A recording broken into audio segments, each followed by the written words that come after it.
आप सभी का स्वागत है आपके ही अपने प्यारे YouTube चैनल में। आज की इस क्लास में हम इस स्टोरी के माध्यम से इंग्लिश सीखने वाले हैं। आज हम जानने वाले हैं कि कोई इंग्लिश का जो सेंटेंस है उसको हिंदी कैसे करना है, उसकी हिंदी हम कैसे करेंगे, हिंदी को कैसे समझेंगे। तो आज हम इस क्लास के माध्यम से आपको इस कहानी में आए एक एक इंग्लिश वर्ड का हिंदी बताएंगे, साथ ही ट्रांसलेशन के माध्यम से पूरी कहानी को हिंदी करना बताएंगे। यदि आप इंग्लिश सीखने आए हैं तो आपको लास्ट तक वीडियो देखना है, तभी आप इंग्लिश सीख पाएंगे। और इस प्रकार की ढेर सारी वीडियोज हमारे चैनल में बनी है, आप जाकर देख सकते हैं। तो अच्छा लगेगा तो आप कमेंट ज़रूर करिएगा, मुझे पता है, और लाइक भी ज़रूर कर दीजिएगा। पूरा कोशिश करेंगे कि आपको अच्छे से समझ में आए और आप इंग्लिश को अच्छे से अपने कंट्रोल में कर सकें। समझ में आपको आना चाहिए, ऐसा आपको सोच होना चाहिए। तो आइए हम शुरू करते हैं। फुलिश मंकीज, कहानी का नाम क्या है? Foolish monkeys. फुलिश का क्या मतलब होता है? फुलिश का मतलब होता है मूर्ख, मूर्ख। मंकीज बंदर, तो कहानी का नाम क्या है? मूर्ख बंदर। हमारा मकसद आपको कहानी सुनाना नहीं है, हमारा मकसद है एक कहानी के माध्यम से इंग्लिश को सीखना। Before several centuries, before several centuries, कई सदियों पहले। बिफोर का मतलब होता है पहले, सेवरल मतलब कई, और सेंचुरीज मतलब सदियों, कई सदियों पहले। एकदम एक एक लाइन करके हिंदी करेंगे, आप ध्यान देंगे। कई सदियों पहले। There was a very large dense and dark forest. कई सदियों पहले एक बहुत बड़ा, घना और अंधेरा जंगल था। वेरी, वेरी का मतलब होता है बहुत, लार्ज बड़ा, डेंस घना, एंड डार्क, डार्क का मतलब क्या होता है? अंधेरा, और फॉरेस्ट का मतलब जंगल। ठीक है। Before several centuries there was a very large dense and dark forest. कई सदियों पहले बहुत बड़ा, घना और अंधेरा जंगल था। A group of monkeys arrived at the forest.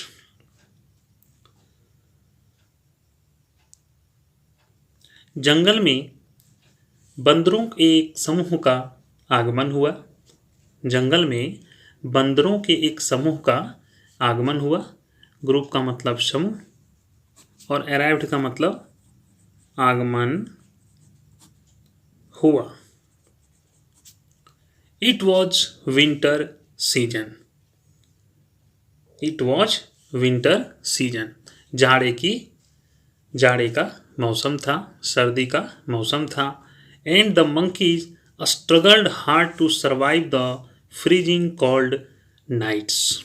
और सर्दी के मौसम में बंदरों को सर्द रात में जीवन रहने के लिए बड़ा संघर्ष करना पड़ा, है ना। इट वॉज विंटर सीजन, सर्दी का मौसम था। And the monkeys struggled hard, बंदरों को संघर्ष, कठिन संघर्ष करना पड़ा, to survive the freezing cold nights, उस जमा देने वाली ठंडी रात में जीवित रहने के लिए, है ना। यानी जीवन यापन के लिए उस ठंडी रात में बंदरों को बहुत ही संघर्ष करना पड़ा। और स्ट्रगल्ड मतलब संघर्ष करना पड़ा, संघर्ष करना पड़ा। हार्ड मतलब कठिन, ठीक है। फ्रीजिंग मतलब जमा देने वाला,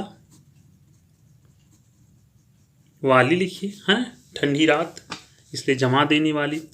दे were hunting for fire to get warm,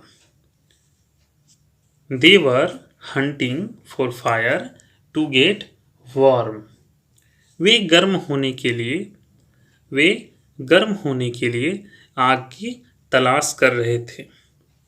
वार मतलब क्या होता है? गर्म।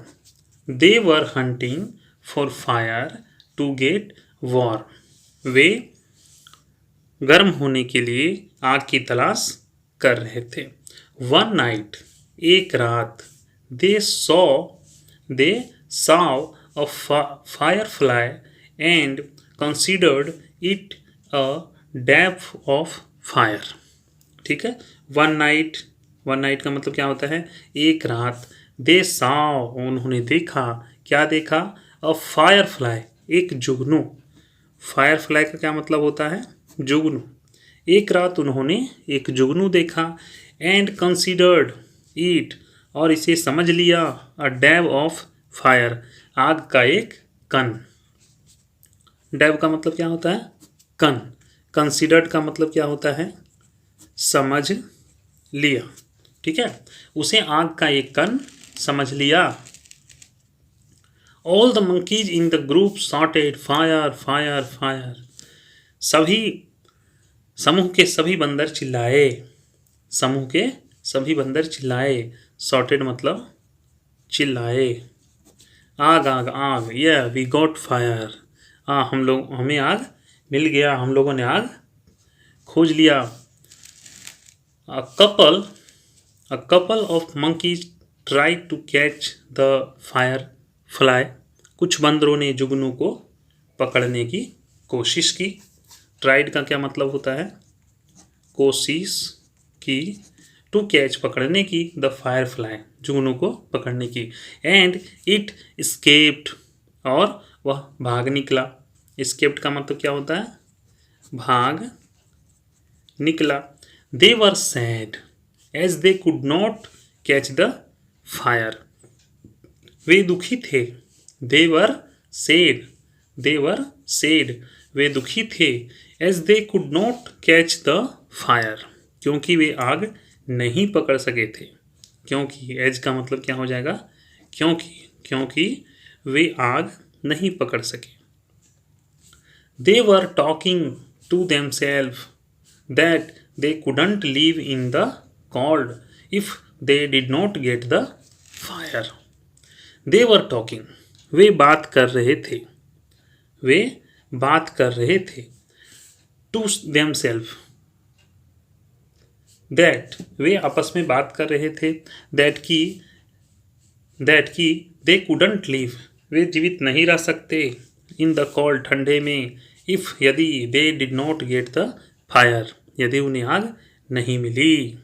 वे आपस में बात कर रहे थे कि अगर उन्हें रात में आग नहीं मिली तो वे ठंड में नहीं रह सकेंगे। देखिए, इस टाइप से पहले तोड़ तोड़ के आपको हिंदी करना है और पूरे सेंटेंस को फिर आपको जोड़ लेना है। ठीक ना?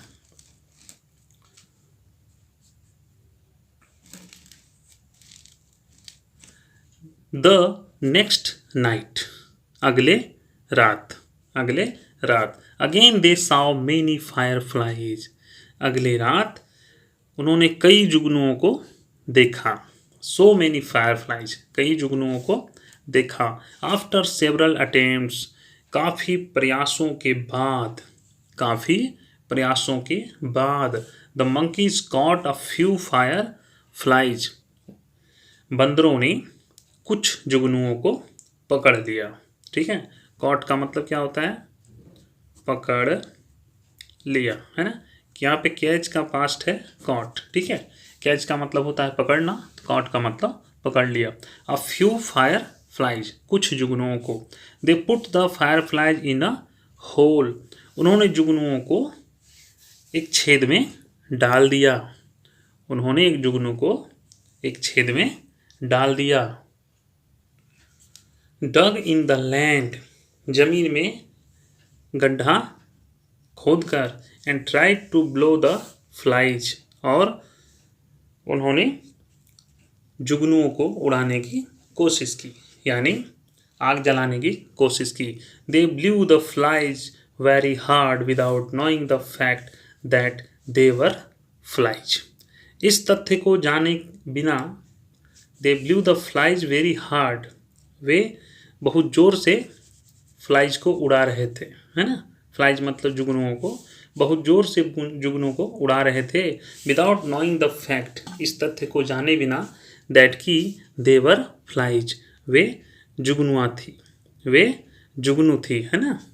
विदाउट मतलब बिना, फैक्ट मतलब तथ्य, इस तथ्य को जाने के बिना कि वे जुगनू थी, उसको बहुत जोर से वो उड़ा रहे थे। N owl watch watching the activities of the monkeys, एक उल्लू बंदर की हरकतें देख रहा था। एक्टिविटीज का क्या मतलब होता है? हरकतें। The owl reached the monkeys, उल्लू बंदरों के पास पहुंचा। एंड टोल्ड देम, और उनसे कहा, हे दोज आर नॉट फायर, सुनो वे आग नहीं हैं। दे आर फ्लाइज, वे जुगनू हैं। You won't be able to make fire from it, तुम इससे आग नहीं जला पाओगे। The monkeys laughed at the owl, बंदर उल्लू पर हंसे। One monkey replied the owl, एक बंदर ने उल्लू को जवाब दिया। Hey old owl, you don't know anything about how to make fire, अरे बूढ़े उल्लू, तुम्हें आग जलाने के बारे में कुछ भी नहीं पता, तुम्हें आग जलाने के बारे में कुछ भी नहीं पता। डोंट डिस्टर्ब अस, हमें परेशान मत करो। The owl warn the monkeys again, उल्लू ने दोबारा यानी फिर से उन लोगों को चेतावनी दी। And ask them to stop their foolish act, कि उन्हें अपनी मूर्खतापूर्ण हरकत को बंद कर देना चाहिए, बंद करने के लिए कहा, है ना। मंकीज, बंदरों, you can not make fire from the flies, तुम जुगनुओं से आग नहीं बना सकते। प्लीज हियर माई वर्ड्स, कृपया मेरी बात सुनो। The monkeys tried to make fire from the flies, बंदरों ने उस जुगनुओं से आग जलाने की कोशिश की। The owl told them again to stop their foolish act, उल्लू ने फिर उसे इस मूर्खतापूर्ण हरकत को बंद करने के लिए कहा। You are struggling so much, बहुत संघर्ष कर रहे हैं, आप लोग बहुत संघर्ष कर रहे हैं। Go take your shelter in a nearby cave, जाओ पास की गुफा में शरण ले लो। शेल्टर का क्या मतलब होता है? शरण। In a nearby cave, nearby मतलब पास के, और केव का मतलब होता है गुफा। यू कैन सेव, तुम बच सकते हो। यू कैन सेव, तुम बच सकते हो, तुम बचा सकते हो। योर सेल्फ, अपने आप को, फ्रॉम द फ्रीजिंग कोल्ड, इस कड़कड़ाती ठंड से। यू वॉन्ट गेट फायर, तुम्हें नहीं मिलेगा, तुम्हें आग नहीं मिलेगा। One monkey shotted eight the owl, एक बंदर उस उल्लू पर चिल्लाया। And the owl left the place, और उल्लू वह स्थान छोड़कर चला गया।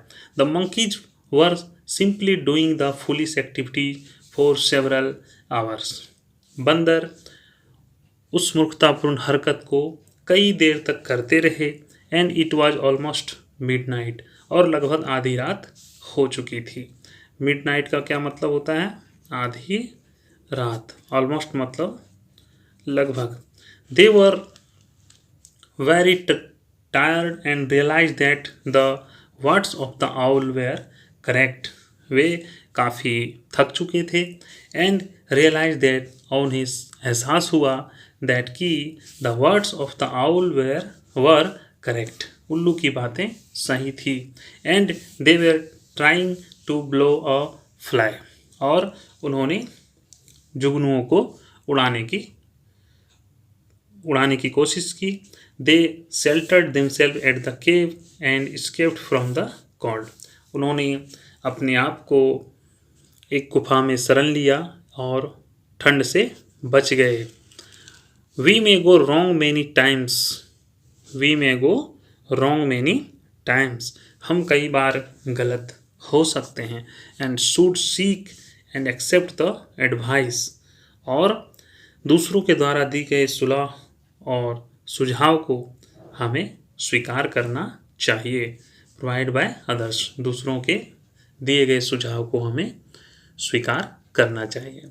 मिला जुला के देखा जाए तो कहानी बहुत अच्छा है, और इसमें जो भी वर्ड मीनिंग है उसकी मैं हिंदी करते जा रहा हूँ।